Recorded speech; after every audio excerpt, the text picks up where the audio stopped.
la primera parte el primer mensaje, o el primer tema más bien de esta carta es que Dios es luz.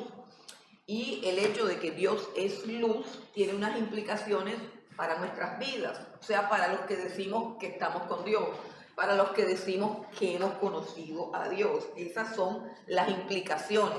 Estuvimos viendo que la principal implicación es que a través del testimonio de los apóstoles empezamos a tener una comunión en cuanto a que es algo así como un círculo, una comunión que implica, número uno, comunión con los mismos apóstoles, una comunión real y verdadera con los mismos apóstoles que están escribiendo, que vieron, oyeron, tocaron a Jesús, vivieron con Jesús.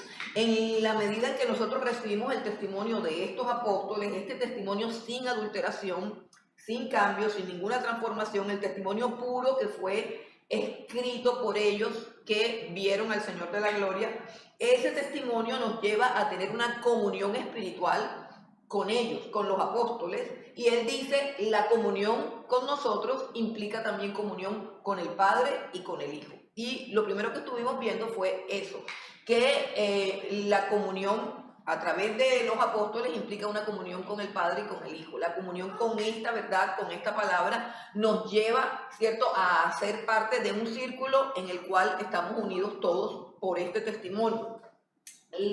Otra implicación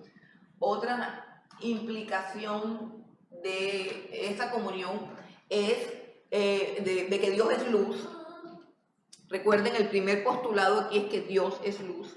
Y eso implica que tenemos que tener una vida de integridad, una vida al descubierto, una vida sin cosas oscuras, sin cosas escondidas, sin cosas tapadas, sin cosas que eso solamente lo sé yo, no, una vida que está completamente desnuda. Una de las cosas que muestra claramente la luz, que una persona está en la luz, es que esa persona deja de esconder su pecado, deja de esconder todo lo que siempre ha escondido. No sé si recuerdan a la samaritana que salió corriendo y dijo, he conocido a un hombre que me ha dicho todo lo que he hecho. Es decir, ya ese asunto de tapar la oscuridad y tapar la tiniebla no, porque la persona queda libre, porque queda expuesta a la luz de Dios y ella puede ver su pecado, ella puede ver su maldad, pero puede ver también el amor de Dios, puede ver el perdón, puede ver la restauración y puede comenzar una nueva vida que está, digamos, que está permeada por esa luz de Dios. O sea, una vida donde no tengo nada que esconder, una vida donde no tengo que fingir, una vida donde no tengo que pretender ni parecer ser lo que no soy. Y eso es libertad. Eso es lo que trae la luz de la presencia de Dios en mi vida. El que ha conocido a Dios no tiene máscaras, no tiene caretas, no finge ser, no trata de parecer, no busca figurar, no busca que parezca ser algo, es simplemente como Él es. Y todo eso lo trae como consecuencia que la luz, andar en luz, o Dios es luz, y las implicaciones son que debemos andar delante de su presencia, y al andar delante de su presencia, nosotros andamos en integridad. Andamos también en comunión, Padre, Hijo y todos los apóstoles. Y la tercera implicación es que somos limpiados del pecado. Y ahí fue donde quedamos. Quedamos en la parte de que esa comunión con Dios y con los apóstoles implica una limpieza de pecado. Vamos al versículo 8. Vamos desde el versículo 7. Antes de terminar el capítulo 1, vamos a leer desde el versículo 7 y dice la palabra de Dios. Pero si andamos en luz, como Él está en luz, ese Él es Dios. Pero si andamos en luz, como Él está en luz, tenemos comunión unos con otros. Y la sangre de Jesucristo, su Hijo, nos limpia de todo pecado. Si decimos que no tenemos pecado, nos engañamos a nosotros mismos y la verdad no está en nosotros. Si confesamos nuestros pecados, Él es fiel y justo para perdonar nuestros pecados y limpiarnos de toda maldad. Si decimos que no hemos pecado, le hacemos a Él mentiroso y su palabra no está en nosotros. Pareciera que hubiese en este texto una contradicción. Por un lado nos dicen que si estamos en la luz, tenemos que andar en integridad. Dice, si andamos en luz, como Dios está en luz, tenemos comunión unos con otros y la sangre de Jesucristo, su Hijo, nos limpia de todo pecado. Eso es una vida de integridad. Cuando la Biblia habla de andar, o sea, la palabra andar en el contexto judío se refiere a la conducta observable del individuo, o sea, la conducta que los demás ven. Ese es el andar. Y el andar de una persona que está en la luz, ¿cómo es? O sea, es algo que es elemental. Imaginemos que esto es un asunto literal. Aquí las luces están bien encendidas. La probabilidad de que usted haga algo indebido, incorrecto, inmoral, obsceno o algo es cero. ¿Por qué? Porque hay luz. Porque hay luz, ¿cierto? Si no hubiese luz, tiene uno que estar como que, híjole, ¿qué podrá pasar? O sea, hay que agarrar la billetera o hay que agarrar la cartera, porque en la oscuridad sí pueden pasar cosas, ¿cierto? Entonces aquí hablan del andar en luz como un andar obvio, o sea, no es que, hey, estoy en la luz, me voy a portar bien. No, la luz impide cualquier tipo de comportamiento que es propio de las tinieblas. Así de sencillo, así de sencillo. La luz nos cohíbe de cualquier cosa mala. ¿Por qué? Porque la luz está alumbrando todo lo que hacemos y todo lo que hacemos está al descubierto. No hay trampa, no hay engaño, no hay nada. La luz nos está alumbrando. Eso tiene que ver con ¿qué? Con la conducta del individuo, con cómo anda, con cómo actúa, con cómo se ve. Tiene que ser en integridad. Sin embargo, aquí hay una aclaración y es que dice que si decimos que no tenemos pecado, nos engañamos a nosotros mismos y la verdad no está en nosotros. Uno de los principios que va a enseñar esta carta es que el que está en Dios, el que está en Cristo, que el que ha nacido de nuevo, no practica el pecado. Eso es uno de los principios con los que nos vamos a encontrar más adelante. No practica el pecado. Y dice que no puede pecar, es decir, no puede pecar. Es por eso que le estoy poniendo el ejemplo de la luz.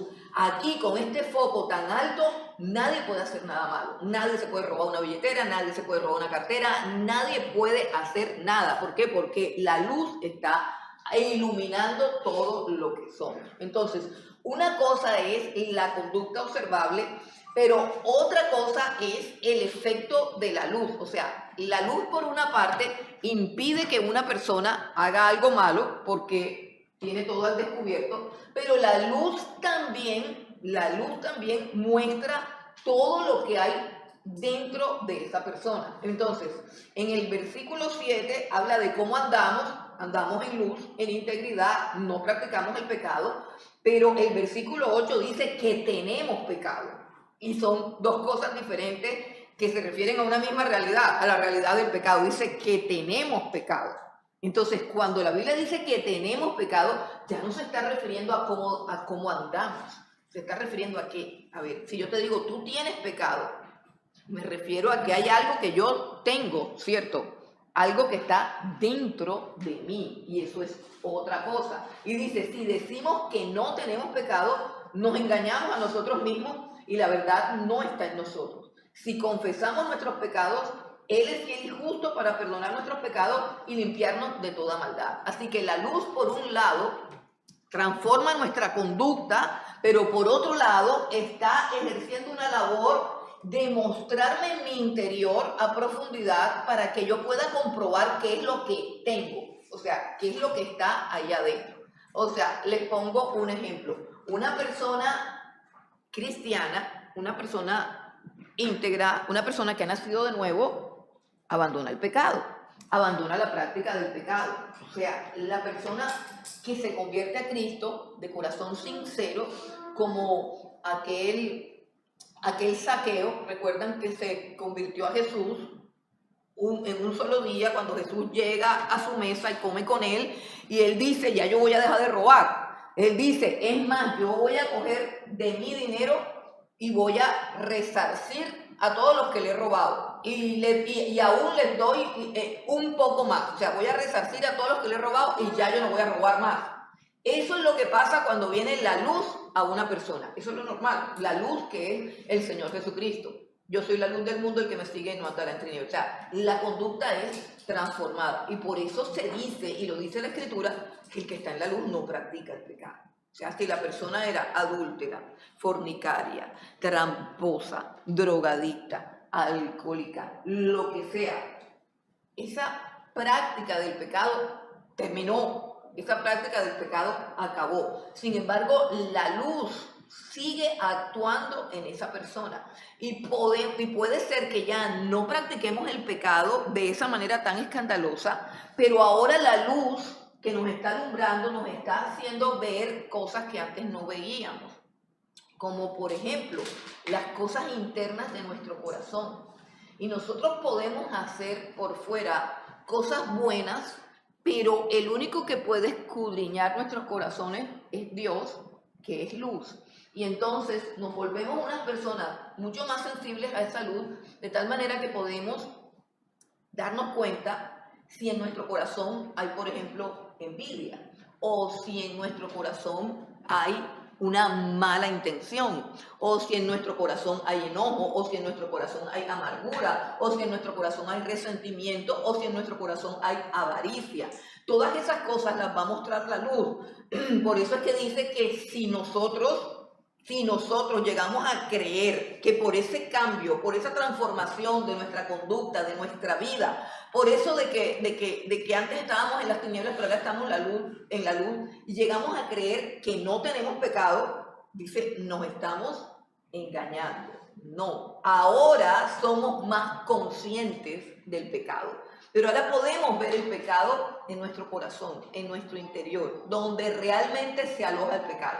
Otros son las evidencias del pecado, de que no hemos abandonado el pecado. Los actos pecaminosos son la consecuencia de un pecado que hay en nuestro corazón. Por eso el Señor Jesucristo explicaba que cualquiera que mirara a una mujer deseándola en el corazón ya cometió adulterio en su corazón, porque el pecado se origina en el corazón del ser humano y luego se expresa. Entonces, la luz viene a alumbrarnos nuestra conciencia. Una conciencia que está cauterizada, ¿por qué? Está cauterizada por el pecado, porque todo el mundo practica el pecado, porque vivimos, como decía Isaías, en una sociedad donde todo el mundo peca, y eso es normal. Hasta que nos encontramos con la luz y nos damos cuenta que eso no es normal. Nos damos cuenta que eso no agrada a Dios y empezamos a ver nuestra condición pecaminosa. Entonces, si nosotros estamos en esa luz y empezamos a darnos cuenta de las cosas que hay en nuestro corazón, es cuando tenemos que utilizar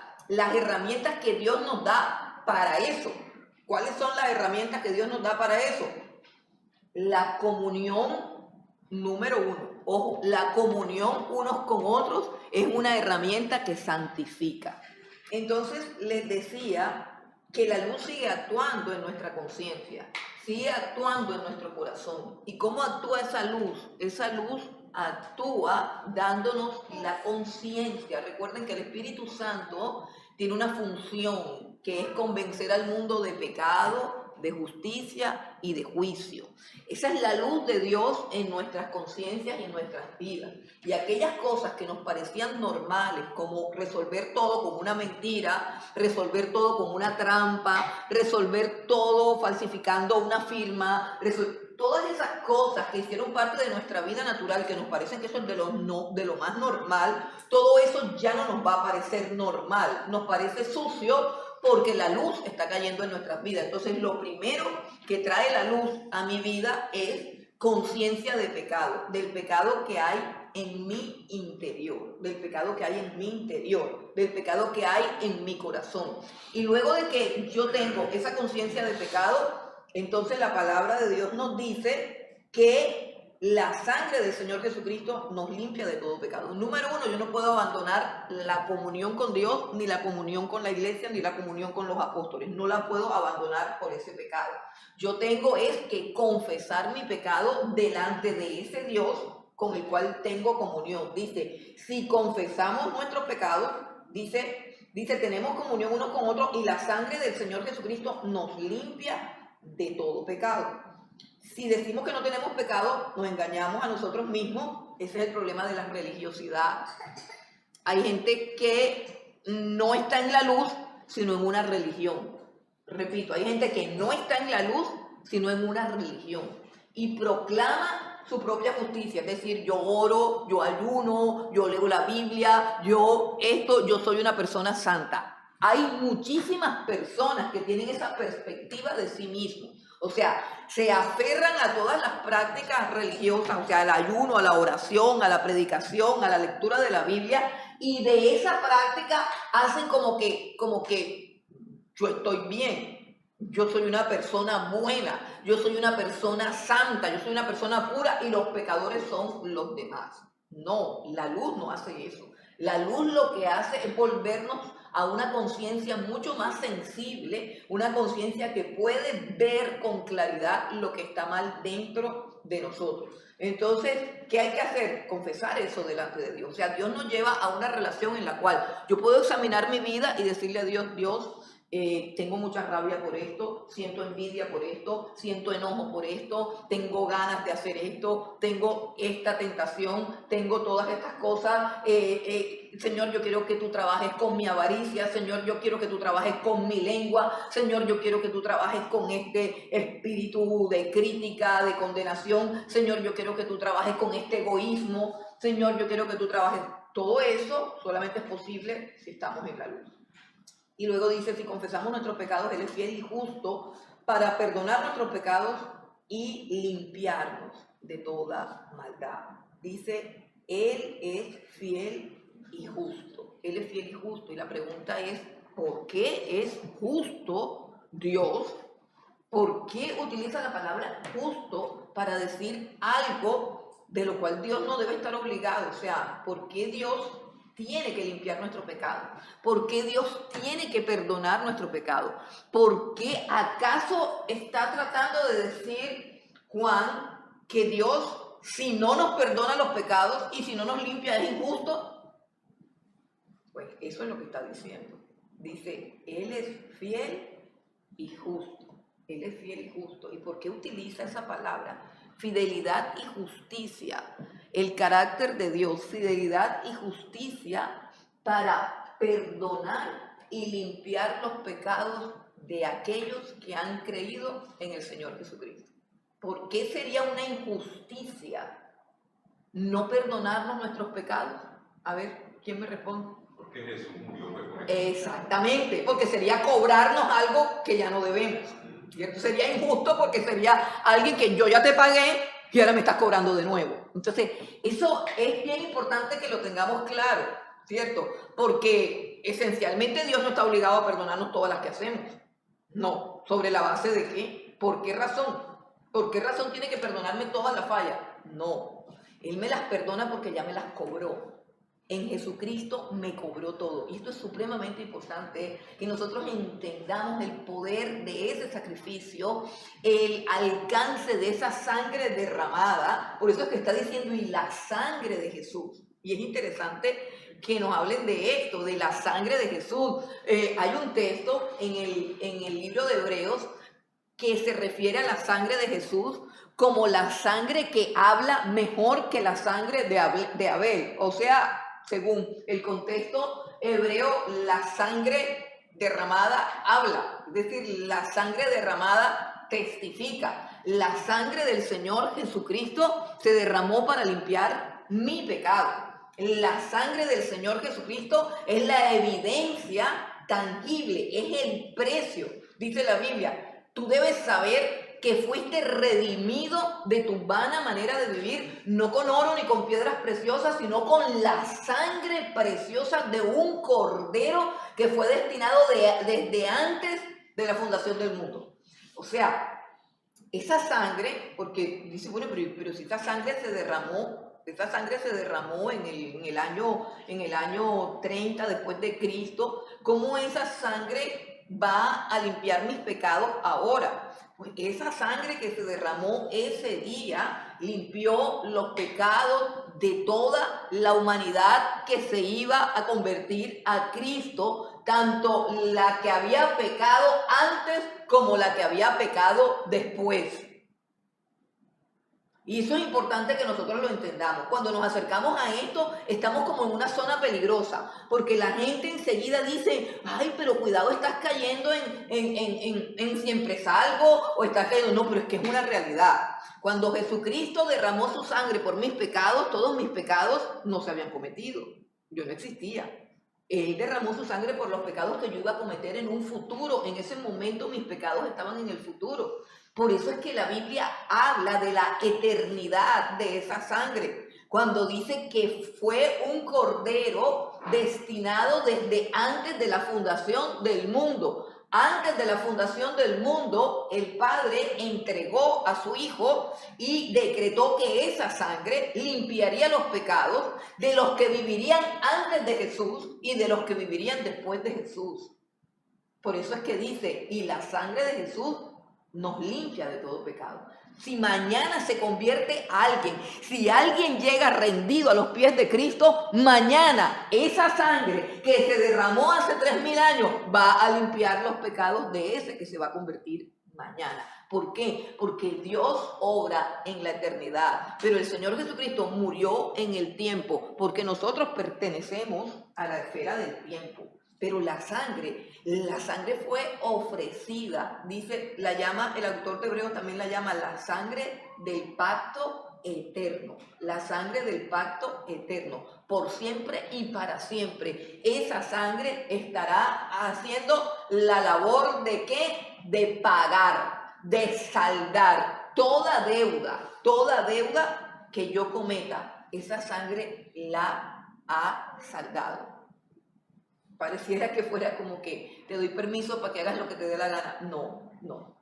Si tenemos un corazón limpio, un corazón puro y entendemos el precio y el sacrificio, el infinito amor, el infinito poder de ese Dios, nosotros vamos al contrario a respetar y a honrar esa sangre preciosa. Por eso es que dice el autor de Hebreos que si el que peca voluntariamente lo que hace es pisotear esa sangre, o sea, pecar voluntariamente. No hay una provisión por todos nuestros pecados, pero también hay una conversión, es decir, una visitación de la luz que produce un cambio en mi vida para que yo no me deleite en el pecado. Yo podré resbalarme en el pecado, pero yo no puedo encontrar mi deleite en el pecado después de haber tenido un encuentro con la luz.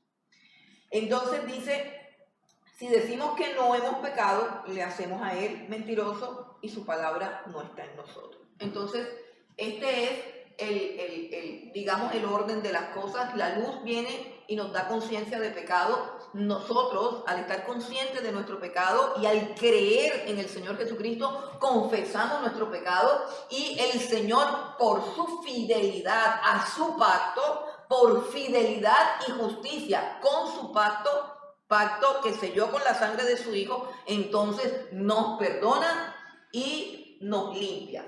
Yo quiero que leamos algo del Salmo 32, que habla de estas cosas.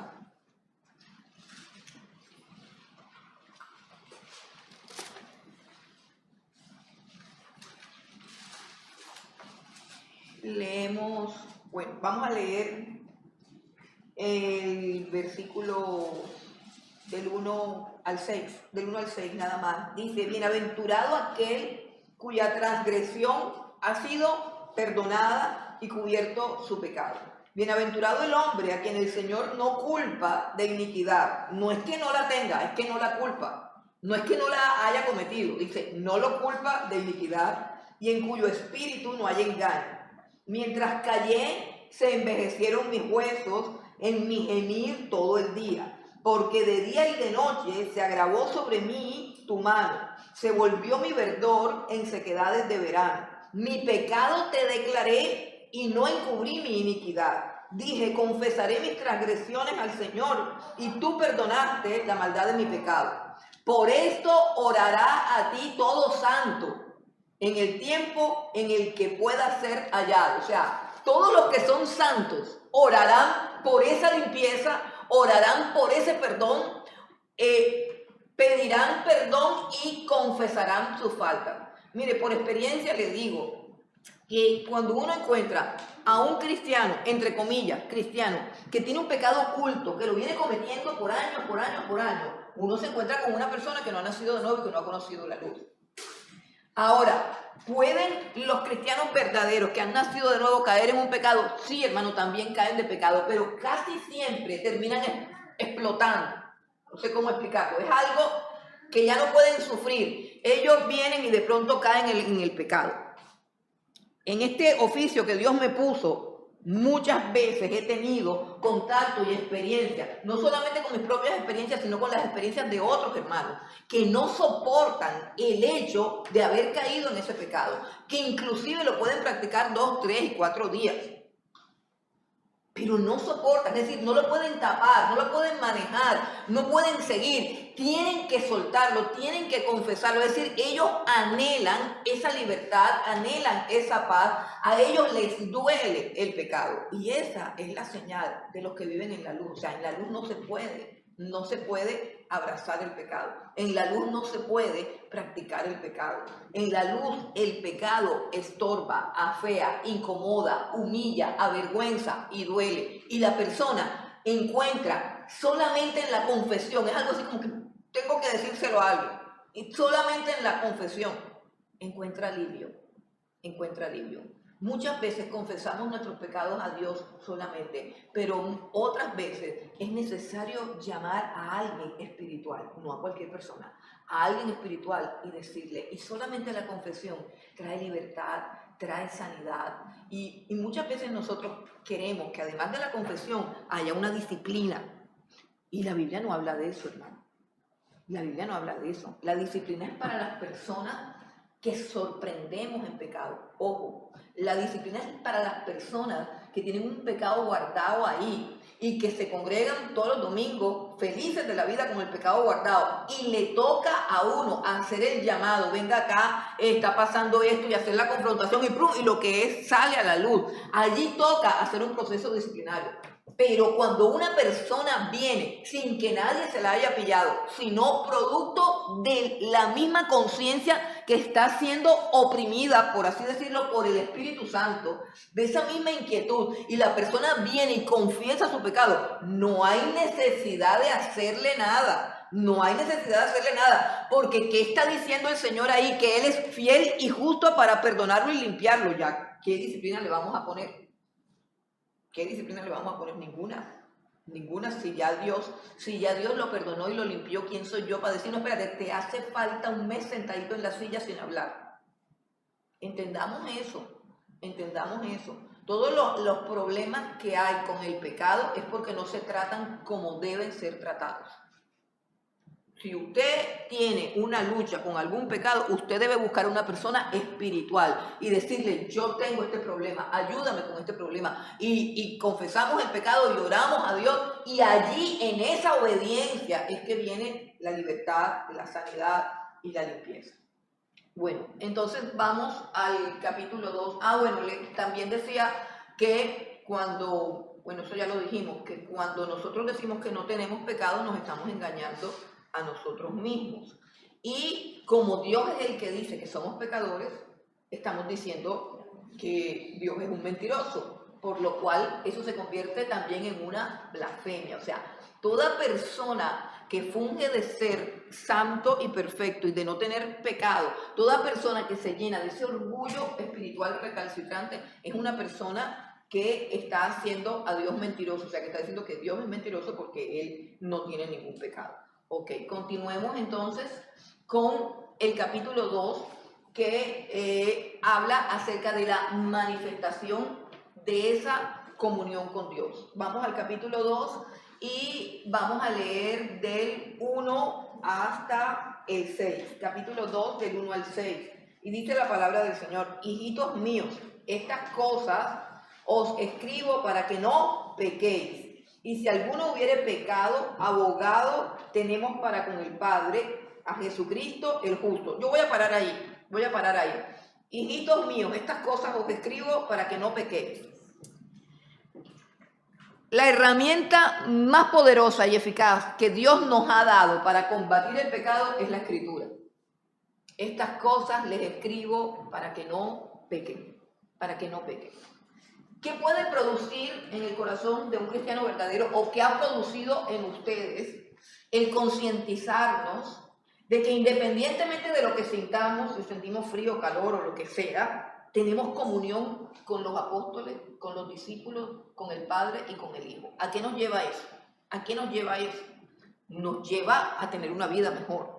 Nos lleva a arreglar algunas cosas que nosotros enseguida se prende como un bombillo y dice, anda, pero yo no debo caminar de esa manera. Repito, la herramienta más poderosa, la más útil, la más eficaz, la más elemental, o sea, la primera herramienta que tenemos para acabar con nuestro pecado es la palabra de Dios. La palabra de Dios nos santifica. El Señor Jesús le dijo a sus discípulos, ustedes ya están limpios por la palabra que yo les he hablado. La palabra de Dios limpia. La palabra de Dios es un espejo. La palabra de Dios nos muestra nuestra condición y la palabra de Dios nos da el poder de ser libres de esa condición. La palabra de Dios tiene un poder purificante, santificante y libertador. La palabra de Dios. Por eso, si usted quiere tener una vida de integridad, si usted quiere ser mejor persona cada día, usted tiene que llenarse de la palabra de Dios. La palabra de Dios es el principal jabón para limpiar nuestra alma. Es la principal herramienta de limpieza. No solamente lo que escribió Juan, toda la escritura. Dice, vamos a buscarlo acá en 2 de Timoteo 3, 16 al 17. Un texto bastante conocido, pero lo vamos a repetir.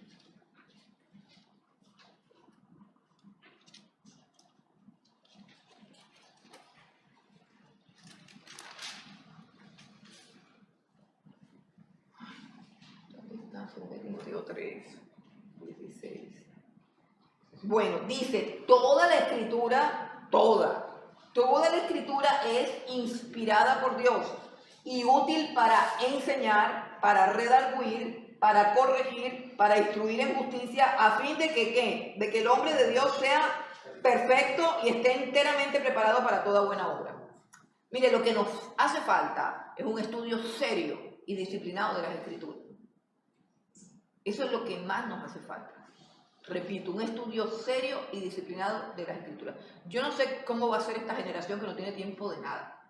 Que no puede hacer nada, que no tiene disciplina de nada, que no tiene tiempo devocional, que no tiene horario de estudio, yo no sé cómo van a hacer. Eso será, yo pienso que de pronto por eso que viene la gran tribulación, o de pronto viene algún juicio, porque ¿cómo vamos a ser santificados si la herramienta de nuestro perfeccionamiento, de nuestra santificación, la principal es la palabra, y yo solamente tengo contacto con la palabra el domingo o el miércoles o los jueves? No, es un proceso diario. Entonces dice, toda la escritura es inspirada por Dios no significa que Dios se inspiró y empezó a escribir como escribe un poeta. No, la palabra inspirada significa exhalada. Teopnestus, o sea que salió del aliento de Dios. Cuando Dios creó al hombre en el Antiguo Testamento, en el Génesis, dice que tomó barro, amasó el cuerpo del hombre y luego dice la misma palabra que sopló sobre él aliento de vida. La palabra de Dios contiene el aliento de la vida de Dios. O sea que no solamente contiene una información acerca de lo que Dios quiere que yo haga, sino que también contiene el poder para que eso que Él quiere se haga en mi vida. Por eso yo no solamente estudio la palabra de Dios para llenarme de conocimiento o para llenarme de herramientas para combatir en una discusión o inclusive para predicarle a otros. Todo eso es válido, pero lo más importante de la palabra de Dios es que ella actúa en nosotros. Dice Hebreos que es más cortante que una espada de 2 filos, que atraviesa hasta partir el alma, que separa las coyunturas de los tuétanos y que desnuda nuestra vida. Eso es lo que hace la palabra de Dios.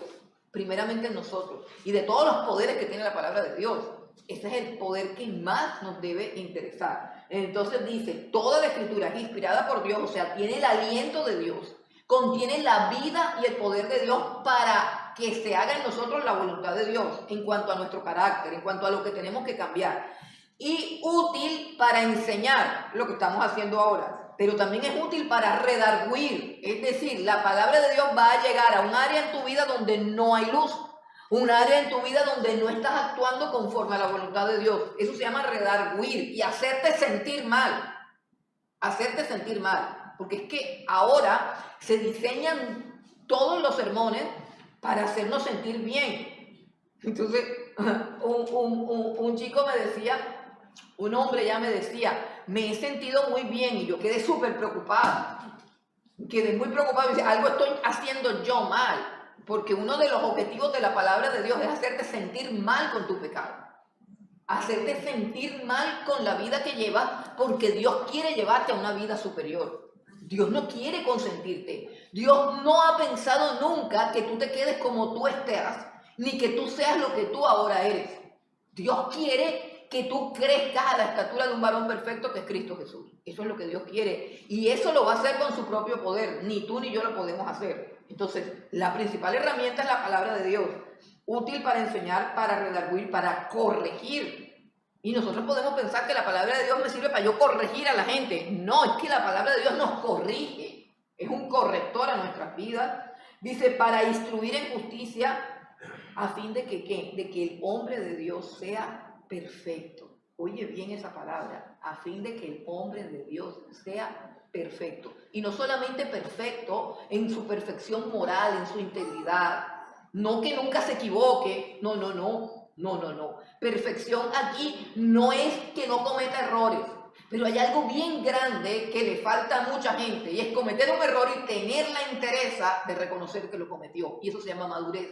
Y eso se llama perfección. Es decir, la capacidad de que si me equivoco, número uno, lo reconozco. Y el hecho de que lo reconozca me garantiza que no lo voy a volver a cometer. Pero cuando una persona está cometiendo el mismo error vez tras vez y te dice que no hay ninguna esperanza. Ni la palabra de Dios lo puede redarguir, ni tú tienes esperanza de que esa persona cambie. Entonces, es útil para redarguir, para corregir, a fin de que el hombre de Dios sea perfecto, o sea, un hombre sincero, un hombre íntegro, un hombre que entienda que si hace lo malo tiene que pedir perdón y tiene que dejar de hacerlo, y que además esté, dice, enteramente preparado para toda buena obra. Preparado. ¿Tú ibas a decir algo, Juan Carlos? No, es que el problema que hay ahora es que la gente se queda quieta con lo que está viviendo y está diciendo, es que Dios a mí me ama tal y cual como yo soy. No, eso es uno de los errores más grandes que hay. Eso Claro, exacto, eso está de moda, exacto, eso está de moda. Y eso está de moda, ¿por qué? Para que la iglesia quede estancada. Cuando la iglesia queda estancada en una vida sin brillo, en una vida sin testimonio, en una vida, la gloria de Dios no se ve. Es decir, la iglesia está para que Dios sea glorificado, o sea, que nuestra vida resplandezca, como dice el apóstol Pablo, que debemos resplandecer como luminares en el mundo. Y la Biblia nos enseña que el mundo cada vez va a ser más oscuro para que la luz de la iglesia resplandezca más. O sea, cada vez vamos a estar rodeados de una maldad y de una perversidad mayor. Pero cada vez yo debo crecer a una santidad, a una justicia y a una integridad mayor. Si yo estoy permitiendo que la palabra de Dios haga su trabajo en mi vida, su trabajo que es ese. Ok, bueno, entonces continuamos acá. La palabra de Dios es la primera herramienta para no pecar. Pero hay veces que eso no sirve. Y no sirve, ¿por qué? Porque no lo utilizamos bien, no porque sea inservible. Mire que ahí dice que es útil para perfeccionar a un hombre. La palabra de Dios es útil para hacerme mejor persona. Ok, pero en el camino me puedo resbalar. O sea, eso no garantiza de que yo no tenga un resbalón.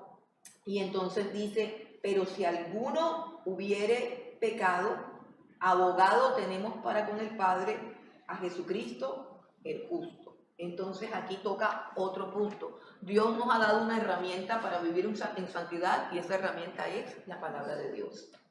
Pero muchas veces nos vamos a resbalar. Muchas veces podemos fracasar en nuestro intento de ser cada vez mejores y entonces aparece otra herramienta, una herramienta poderosa que es el ministerio del Señor Jesucristo. El Señor Jesucristo terminó su obra expiatoria y ahora mismo, si nosotros nos preguntamos, ¿cuál es el ministerio de Jesús? El ministerio de Jesús ahora es un ministerio sacerdotal o de abogado, es lo mismo, es decir, Jesús es quien intercede. Jesús es quien intercede, pero aquí utiliza una palabra más importante y es que Jesucristo es nuestro abogado para con el Padre, nuestro abogado para con el Padre. Y en ese texto se deja ver una verdad profunda espiritual que nosotros tenemos que tener en cuenta. Y es algo que necesitamos recordar una y otra vez. El apóstol Pedro escribió acerca de Satanás, que Satanás anda como león rugiente buscando a quien devorar, buscando a quien devorar. O sea, nuestra vida, como está en la luz, oye bien, o sea, todo tiene sus ventajas y sus desventajas, ¿cierto? Como nuestra vida está en la luz, nuestra vida es pública, nuestra vida está expuesta. Entonces, dice, Satanás anda como león rugiente buscando a quien devorar. Satanás tiene un ministerio, que es el ministerio de la acusación, el ministerio de la condenación, lo podemos llamar así. El ministerio del Señor Jesucristo es el ministerio de la salvación.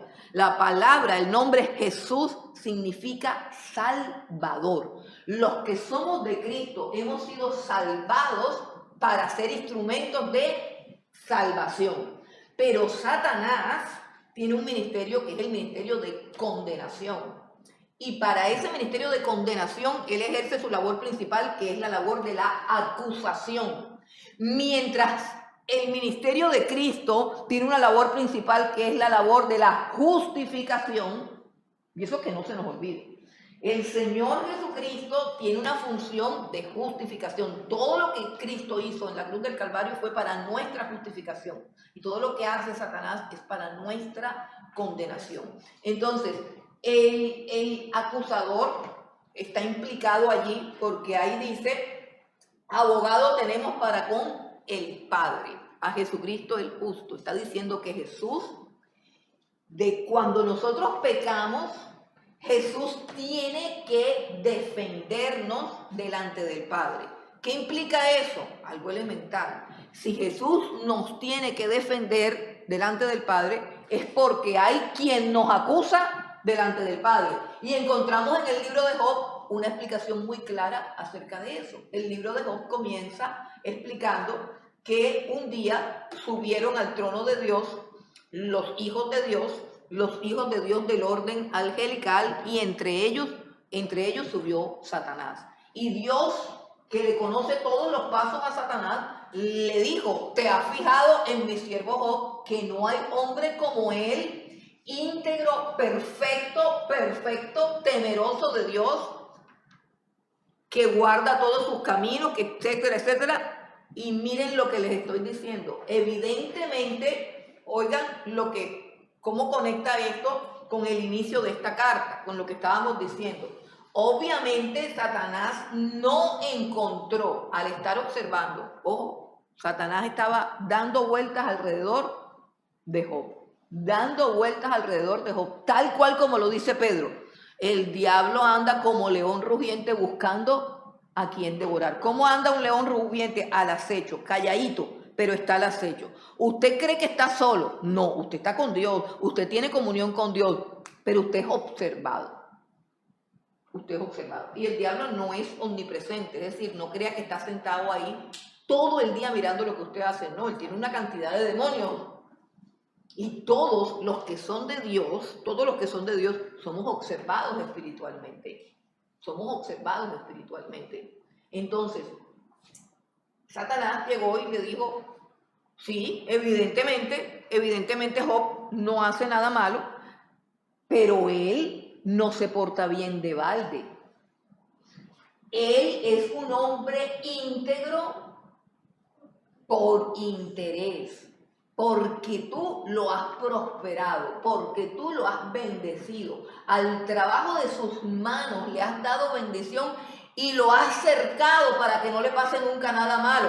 Y el diablo le dice, así quien no te sirve. ¿Cuál fue la acusación de Satanás para con Job? Que el pecado estaba ¿dónde? En el beneficio.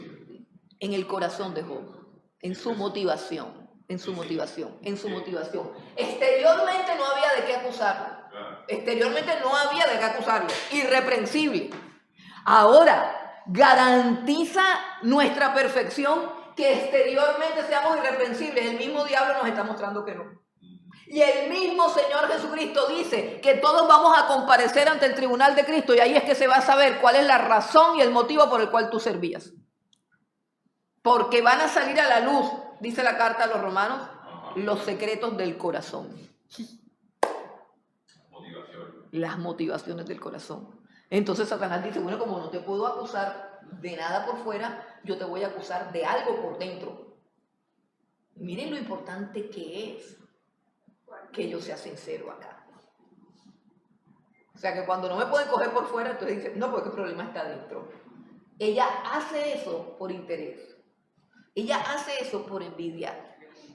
Esta persona predica por puro show.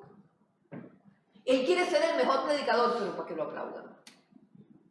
Eso es muy sutil. A veces ni nosotros mismos sabemos cómo es que es la cosa. A veces encontramos personas que les gusta robarse el show. Ah, no, pero es que a mí me encanta servirle al Señor. ¿Sí? ¿Sí te encanta servirle al Señor? ¿O te encanta figurar en todos los paquitos? De eso nos puede acusar el diablo a todos. Y Dios examina nuestros corazones. Y entonces Dios le dice a Satanás, listo pues, si tú crees que es por interés, vamos a quitarle todo. Ok, pero este no es el curso de Job. Lo que les quiero decir es que lo de adentro tiene que limpiarse. Por eso es que Dios dice, no digas que no tienes pecado, porque yo no soy mentiroso. El pecado está en el corazón y el proceso de limpieza externo es el primer proceso que se da. Pero el proceso que tú y yo debemos estar viviendo cada día es un proceso de limpieza interna. Porque cuando yo comienzo a limpiarme por dentro, también se perfecciona mi conducta, se perfeccionan mis motivaciones, se perfecciona lo que hago. Lo que hago para el Señor se limpia. Es decir, yo puedo leer la Biblia. Y eso intrínsecamente no tiene que ser necesariamente bueno.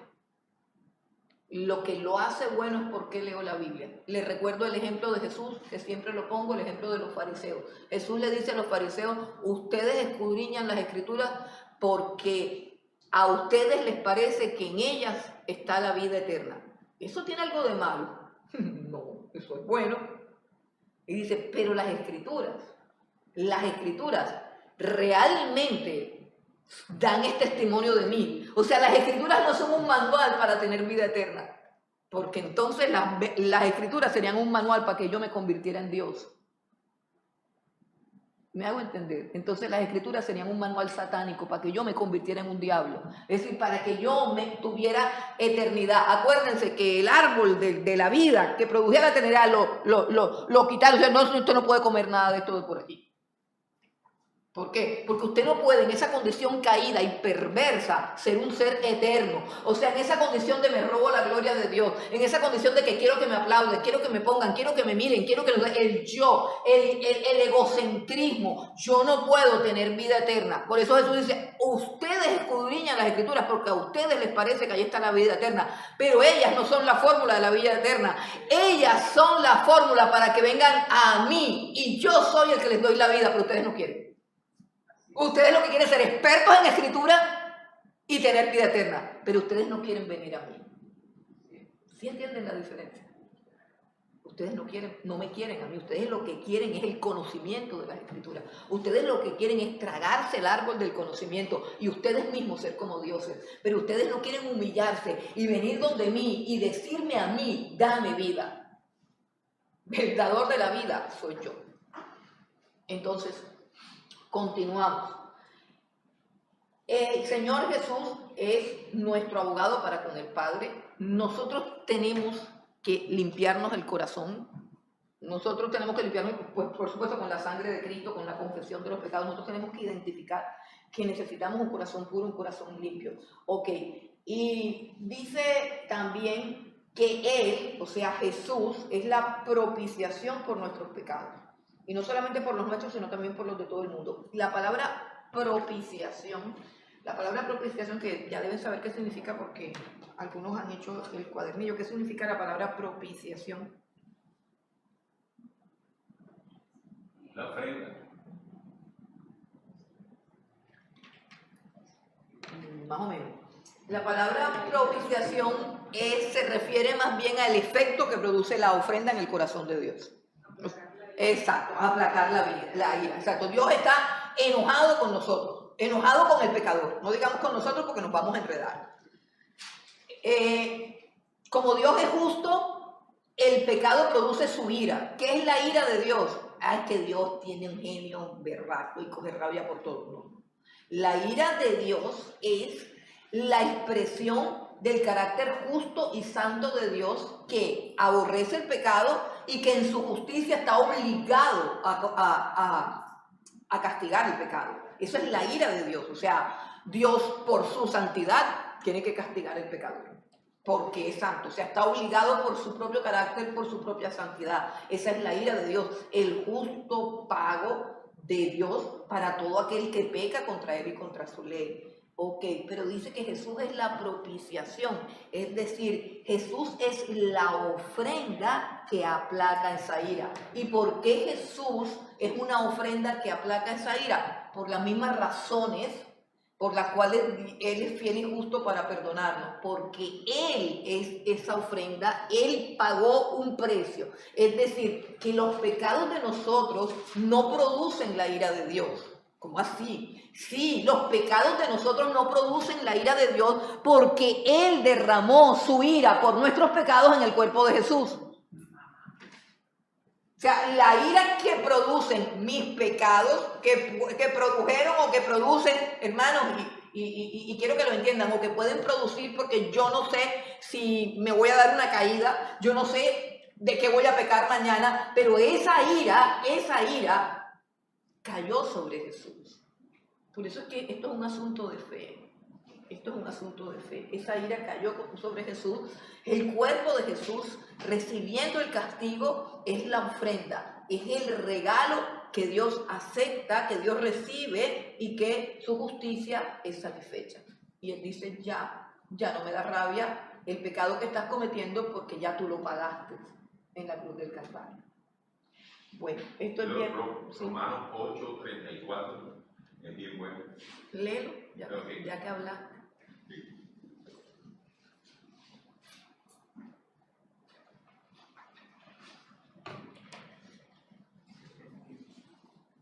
¿Tú lo conseguiste leer? ¿Quién lo consiguió? Duro, con voz alta para que los que están por allá en YouTube oigan. Bueno, aquí dice... ¿Quién es el que condenará? Sí, Cristo. Cristo es el que hace la pregunta, ¿quién podrá condenar? Cristo es quien murió, todavía más, quien resucitó y está a la derecha de Dios rogando por nosotros. Ok, exacto. Es una deuda que está pagada, completamente pagada, que inclusive Jesús venció sobre esa deuda porque no solamente la pagó, sino que también resucitó. Y ahora, además de que la deuda está pagada, Él está intercediendo a nuestro favor. O sea, mire, que son unas figuras que muestran acerca de la seguridad, eficacia, contundencia de la salvación que Dios nos da. O sea, que nosotros, para darnos cuenta de que de verdad somos salvos, tenemos que mirar la cruz, tenemos que mirar la sangre, tenemos que mirar la obra de Dios y entender que eso es más grande y más poderoso que nuestro propio pecado. Y esa es la fe que nos da la victoria sobre el pecado. Bueno, entonces continuamos. Eres la propiciación por nuestros pecados, y no solamente por los nuestros, sino también por los de todo el mundo. Quiere decir que Jesús murió por el pecado de todo el mundo. Ojo, no todo el mundo cree en Jesús. No todo el mundo cree en Jesús, pero es importante que entendamos que no existe, yo no lo conozco, yo no sé dónde está, pero no existe ningún versículo que diga que Jesús murió solamente por los que habían de ser salvos. Yo no conozco ese versículo. Aquí hay uno que dice que Él murió por toda la humanidad, que lo que quiere decir es que su muerte y su sangre y el pago del precio están disponibles para todo aquel que lo quiera tomar. Por supuesto que habrá gente que no quiere, nosotros sabemos que hay gente que no quiere, pero no es una salvación que fue destinada, o sea, la sangre de Jesús no se derrama solamente por los que van a creer, se derramó por toda la humanidad. Ojo con eso. Esto es lo que está diciendo Juan, se derrama por toda la humanidad. Que no toda la humanidad tenga acceso a ese beneficio es otra cosa, pero está abierta la propuesta o la oferta de salvación a todo el mundo. ¿Qué hacemos con ese versículo? No sé, pero ahí está y es claro. No hay necesidad de decir que lo que quiso Dios decir fue esto. No, lo que quiso Dios decir fue lo que dijo ahí. Lo que quiso Juan decir, y lo dijo claramente, es que Él no murió solamente por los que hemos creído, que Él murió por todos. Que Él murió por todos, por toda la humanidad. Eso es lo que quiso decir Juan y lo dijo.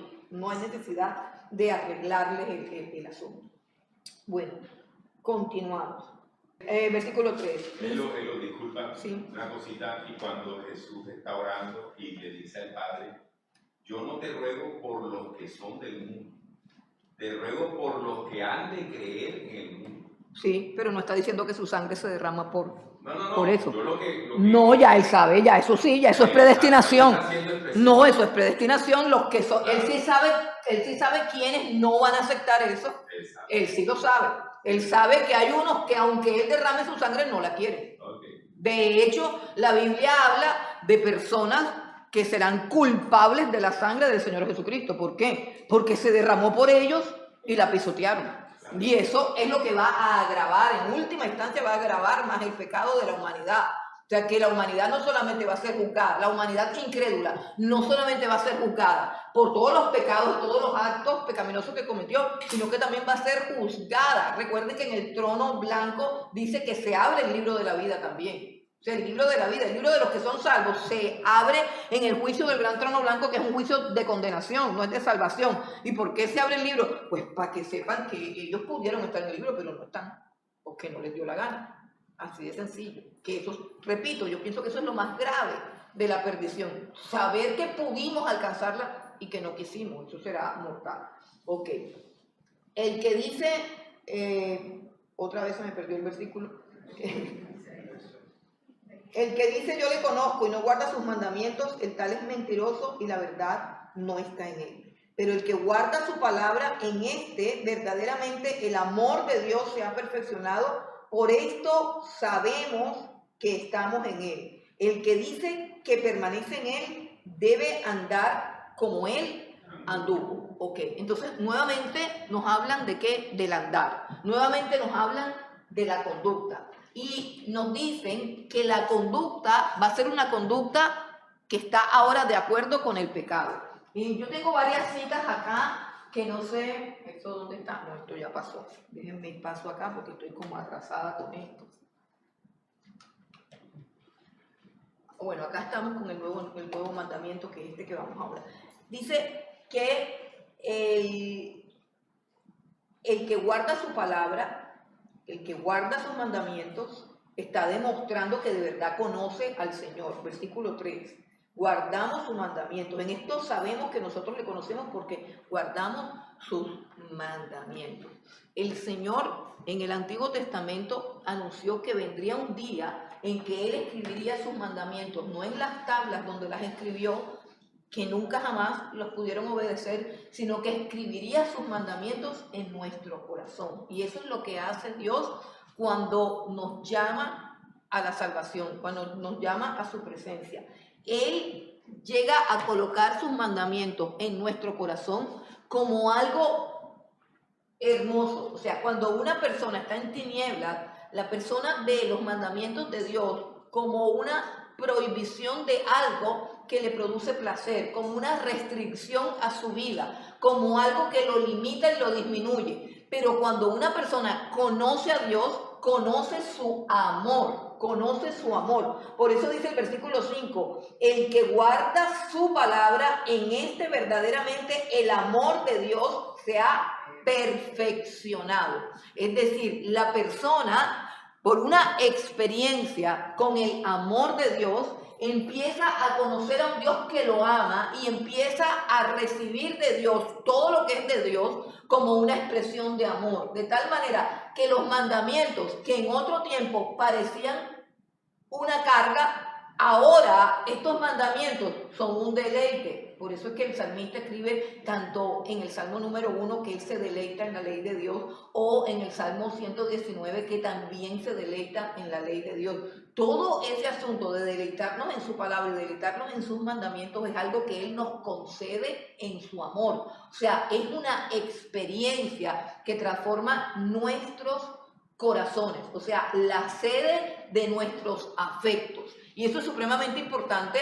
¿Por qué? Porque nosotros, en cualquier religión, un ser humano puede ser adoctrinado intelectualmente. Y una persona adoctrinada intelectualmente es una persona que no puede ser transformada. Sigue siendo igual, solamente que tiene unas creencias. Y una persona con unas creencias así firmes y fuertes se convierte en una persona odiosa.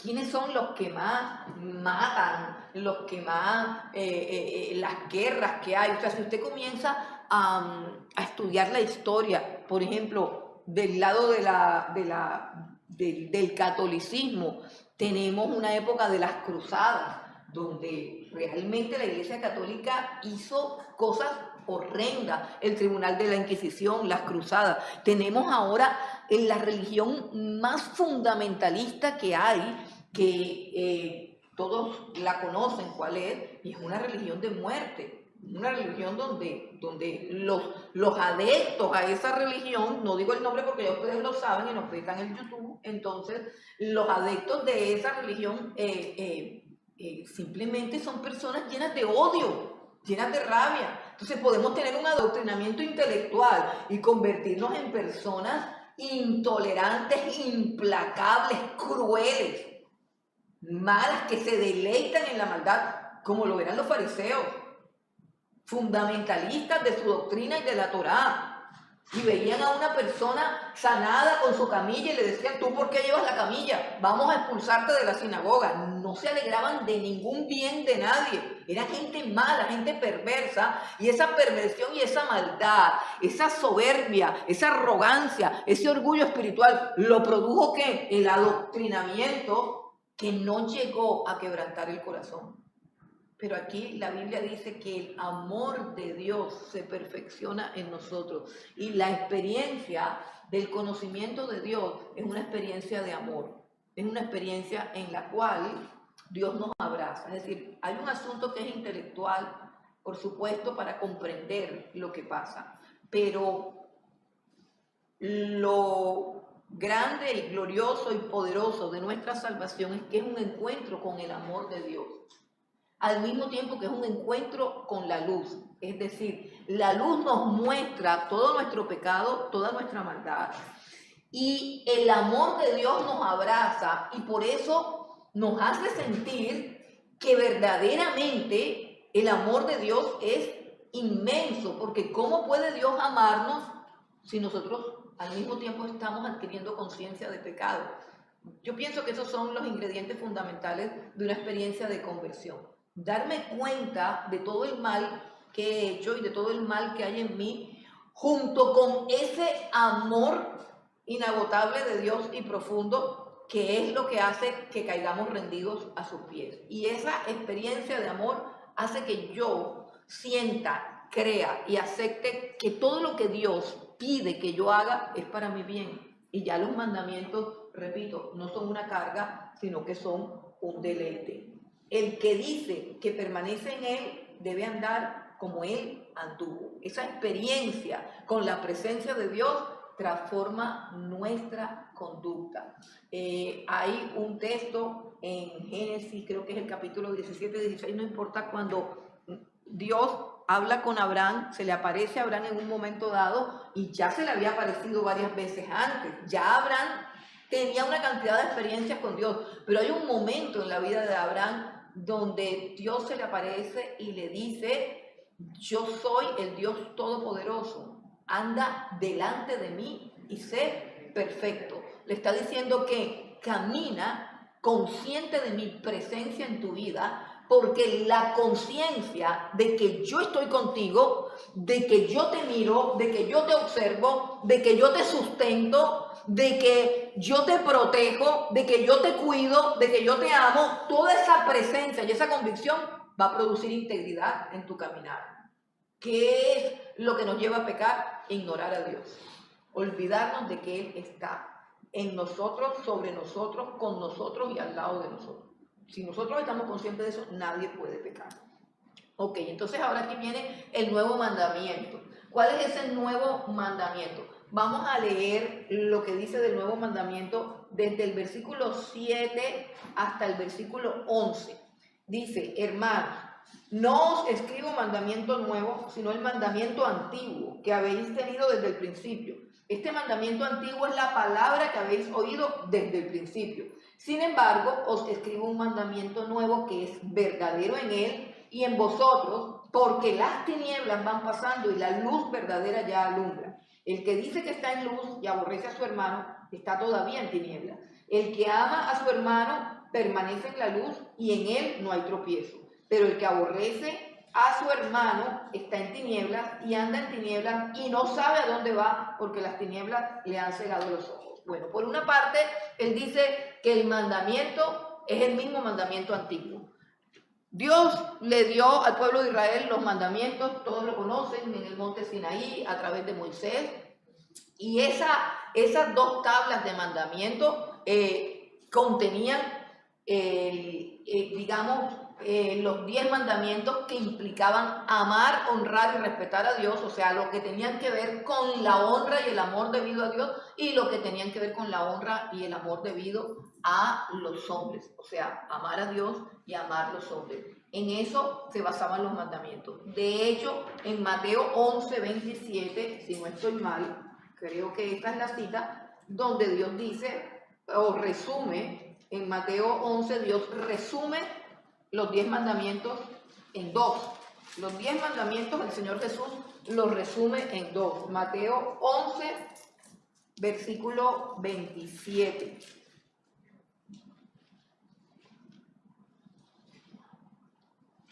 Pues no, ese no es el texto.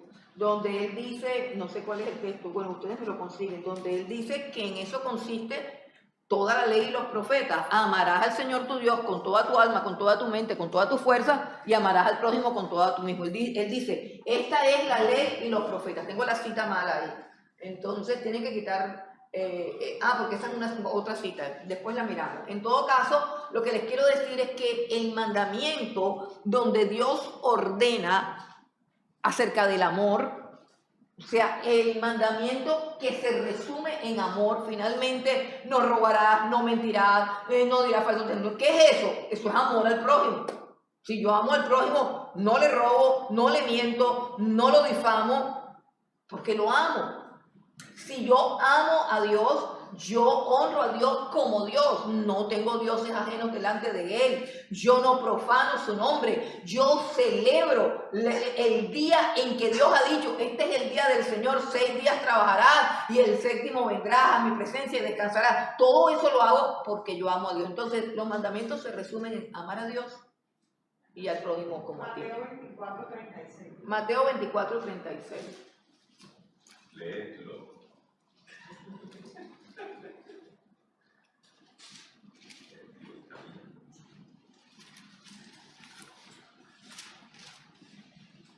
No, perdón, 22:36.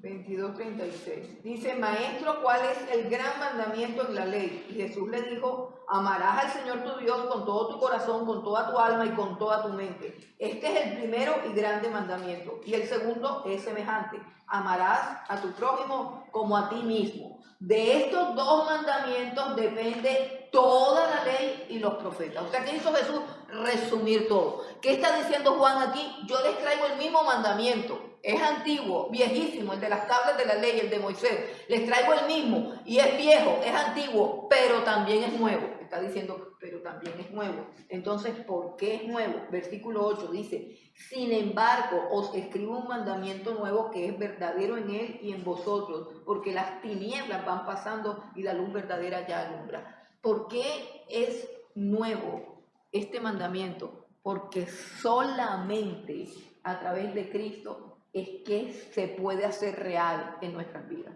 Nadie, nunca, nadie, jamás, antes de Cristo, nadie nunca jamás ha podido amar a Dios de esa manera y a su prójimo. Nadie nunca ha cumplido ese mandamiento. Por lo tanto, es un mandamiento antiguo, pero es un mandamiento que nadie cumplió, que nadie pudo cumplir. Es un mandamiento que se quedó así, como en una nube, en una tabla. Pero él dice, ahora este mandamiento es nuevo. ¿Por qué? Porque este mandamiento sí se puede cumplir. Ahora ha llegado una luz. Ahora las tinieblas que habían se han disipado con la luz verdadera que es el Señor Jesucristo. Recuerden cómo le dice el mismo Juan al Señor Jesucristo. Aquella luz verdadera que alumbra a todo el mundo venía a la tierra. En el mundo estaba y el mundo fue hecho por esa luz. Pero el mundo no le conoció. Entonces, esa luz verdadera llega a nuestras vidas. Y Juan va a decir más adelante, en esto consiste el amor, en que Dios nos amó a nosotros primero. ¿Qué quiere decir Juan? Por primera vez estamos entendiendo en qué consiste el mandamiento. Por primera vez tenemos un modelo que nos muestra cómo amar. Por primera vez se abre la posibilidad de que yo pueda experimentar ese amor, porque Dios vino y trajo ese amor. Dice, sin embargo, versículo 8, os escribo un mandamiento nuevo que es verdadero en él y en vosotros, porque las tinieblas van pasando y la luz verdadera ya alumbra. El que dice que está en la luz y aborrece a su hermano está todavía en tinieblas. Está diciendo, ahora es posible amar, porque el amor de Dios se ha derramado en nuestros corazones. Ahí sí está Romanos capítulo 5, versículo 5. Romanos 5, versículo 5. Vamos un momentico a Romanos 5, versículo 5.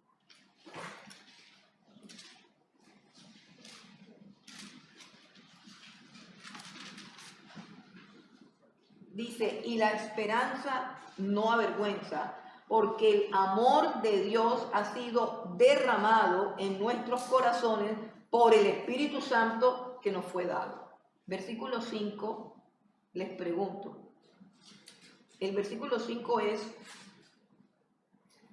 algo que podemos aprender o algo que podemos experimentar. Experimentar, ¿cierto? El versículo 5 es una experiencia. El versículo 5 no es una enseñanza. El versículo 5 es una experiencia. Dice, el amor de Dios se ha derramado en nuestros corazones por el Espíritu Santo que nos fue dado. Y eso solamente sucede en Cristo Jesús. Y eso es lo único que nos puede capacitar para cumplir ¿qué? El mandamiento del amor. El mandamiento de amor. Vamos a Filipenses 1 del 9 al 11.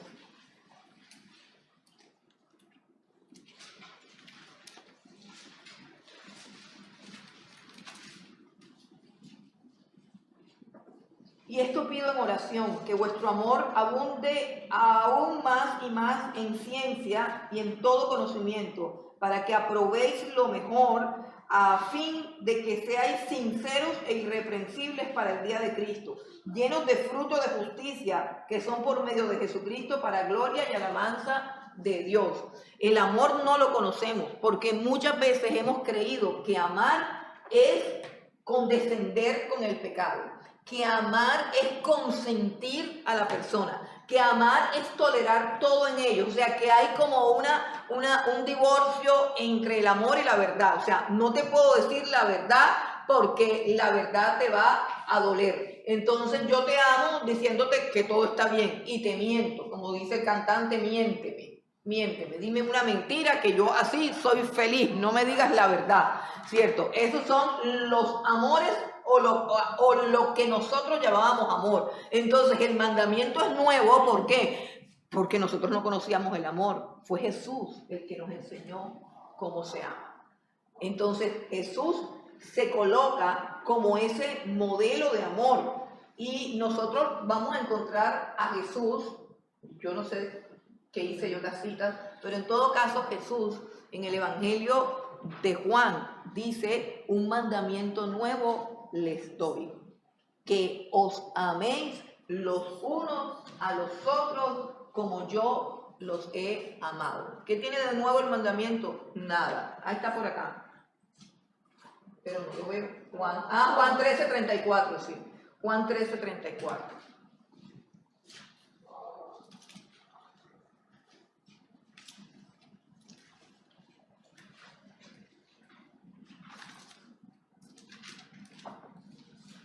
Pero igual como ya lo vi, creo que lo vamos a buscar. Bueno, lo buscamos para que ustedes lo vean que ahí está. Juan 13:34 dice: Jesús, un mandamiento nuevo os doy. Está diciendo las mismas palabras Juan en su carta. O sea, lo copió de Jesús. Y dice: ustedes se han amado de una manera que no es la manera correcta. O sea, lo que ustedes tenían entre ustedes no es amor. Ahora yo les digo que es el amor. Pero es el mismo mandamiento que trajo Moisés, solo que ninguno de ustedes entendía cómo era. Entonces dice el versículo 34, Jesús: un mandamiento nuevo os doy, que os améis unos a otros como yo los he amado. En esto conocerán todos que sois mis discípulos, si tuvieren amor los unos por los otros. ¿Qué nos puede hacer diferentes al mundo? Que empecemos a amarnos como nos ama Jesús. Que empecemos a tomar a Jesús como un modelo de amor. Oye, eso sí que se ha perdido, ¿no? Empezar a tomar a Jesús como modelo y practicar ese tipo de amor, un amor sacrificial, un amor que se entrega, un amor que se da. Ese tipo de amor es el que Jesús quiere que tengamos y ese es el mandamiento nuevo del cual habla Juan y que está diciendo que el que verdaderamente le conoce guarda sus mandamientos. O sea, que si verdaderamente hemos conocido a Jesús, al Jesús de la Biblia, al Jesús que nos está diciendo: así como yo los amé a ustedes, deben amarse ustedes. Entonces ahí implica una cantidad de cosas del perdón, de la misericordia, de todo. O sea, entonces yo tengo que conocer a Jesús para poder amar a las personas. El apóstol Pablo escribe: esto pido en oración, que el amor de ustedes crezca cada día más en ciencia y en conocimiento, a fin de que aprueben lo mejor. O sea, que no sea el amor que yo quiero, que yo quería que, ay, pero tú no me quieres. ¿Y por qué? Porque no te aguantas todo lo que yo te estoy diciendo. Ay, no, si yo te hablo de frente y te digo, esto no me gusta, ya no te quiero. Ay, no, ¿por qué me hablas así? ¿Por qué la hipocresía es más valiosa que la verdad? Porque tenemos un modelo de amor que no está centrado en Jesucristo. Jesucristo hablaba de frente y decía: lea las palabras de Jesús. Yo no encuentro a un Jesús que esté a medias tintas, a un Jesús que diga, bueno, vamos a pasar por alto esto. El amor de Jesús es un amor sincero, verdadero, confrontativo. 5 maridos has tenido. Eso es lo que dice Jesús. 5 maridos has tenido. O sea, Jesús es un amor que no sacrifica la verdad. Por eso dice que tu amor crezca en ciencia y en conocimiento a fin de que apruebes lo mejor. O sea, el amor aprueba y el amor censura. El amor dice: lo que estás haciendo está mal. Ese es el amor. Es más, la Biblia dice acerca de cómo nos ama Dios, que Dios al que ama disciplina. O sea, asocia la disciplina con el amor. Nosotros asociamos la disciplina con el deseo. Ay, no, qué pecado, yo no le voy a decir nada. Ay, no, déjenlo así, qué pecado, pobrecito. No, el amor dice la verdad, aunque duela. Dice, la disciplina del presente no es motivo de alegría, pero sí es la expresión de amor. Ojo, La Biblia dice, la disciplina obviamente no produce alegría, pero es una expresión de amor, la disciplina. Nosotros, ay no, porque es que es tan duro, es tan áspero, ay, es que no, ok, bueno, entonces hay que aprender a amar como nos amaba Jesús. Dice, las tinieblas van pasando. ¿Cuáles son las tinieblas? Pues las tinieblas es esa incapacidad para amar producida por el egoísmo, producida por el egocentrismo. Pedro le dice a Jesús, Señor, que en ninguna manera eso te acontezca, ten compasión de ti mismo. Y Jesús le dice, apártate de mí, Satanás, porque no pones la mirada en las cosas de Dios, sino en los intereses de los hombres.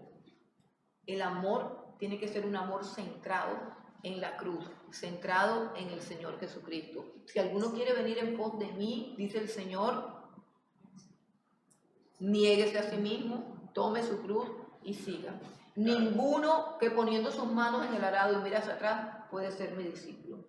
Si alguno quiere venir en pos de mí y no aborrece a su padre, a su madre y aún todo lo que tiene, no puede ser mi discípulo. Es un amor sacrificial. Este es el amor que el Señor pide, una entrega total. Ok, no sé si tengamos tiempo del último punto del capítulo 2. No, se falta el anticristo y todos los demás. Bueno, vamos al versículo 12, ya para terminar.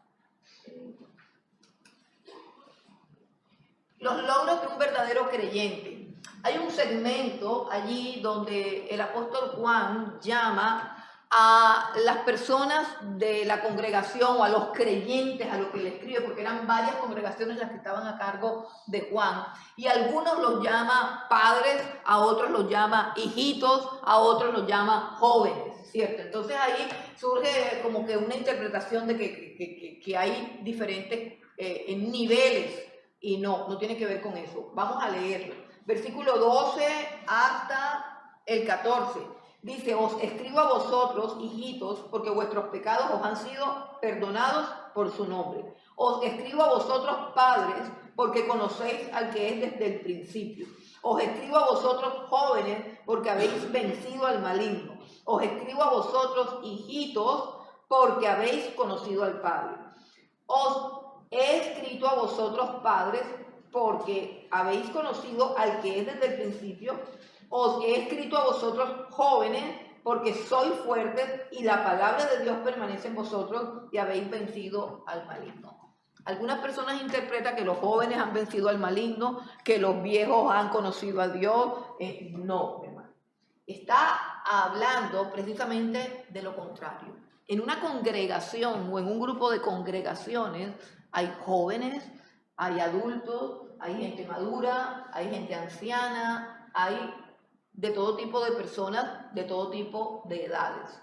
Pero todos los que han creído en Cristo, sean jóvenes, sean chiquitines, sean adultos, mayores o ancianos, decrépitos, no importa lo que sean, tienen los mismos logros, porque esos logros son los que concede el Señor Jesucristo. Dice, escribo a vosotros, hijitos, porque vuestros pecados os han sido perdonados por su nombre. O sea, Dios no perdona los pecados de los mayores y los de los menores no. O sea, no hay una diferenciación entre el perdón que Jesús ofrece a un joven y el perdón que Jesús ofrece a un adulto. Aquí lo que está diciendo es que no importa tu edad cronológica, tú tienes una posición frente a Jesús, seas joven o seas viejo. Estos son los logros de todo el que está en Cristo, no importa la edad que tenga ni los años que tenga en el Evangelio. Ojo, no importa la edad que tú tengas ni cuántos años tengas en el Evangelio, tú eres una persona que si estás en Cristo, tus pecados han sido perdonados por su nombre. Has conocido al Dios eterno, porque Jesús dice, el que me ha visto a mí, ha visto al Padre. Yo soy el camino, la verdad y la vida, nadie va al Padre si no es por mí. Has vencido al maligno, porque el Señor Jesucristo, en el cual has creído, venció a las potestades en la cruz del Calvario y las exhibió públicamente. Y por último, eres fuerte porque Dios te ha dado su fortaleza y su poder. Esos son los logros de cualquier persona que se haya convertido hoy, que se haya convertido ayer, o que tenga 30 o 50 años en el Evangelio, o sea un joven, o sea un adolescente. Entonces Pedro está diciendo, les escribo a ustedes, así acaben de llegar o así tengan rato en el Evangelio, ustedes han sido perdonados, han conocido a Dios, han vencido al diablo y son fuertes. Mire qué interesante esto. Y luego viene una exhortación a no amar al mundo. Esa sí vamos a dejarla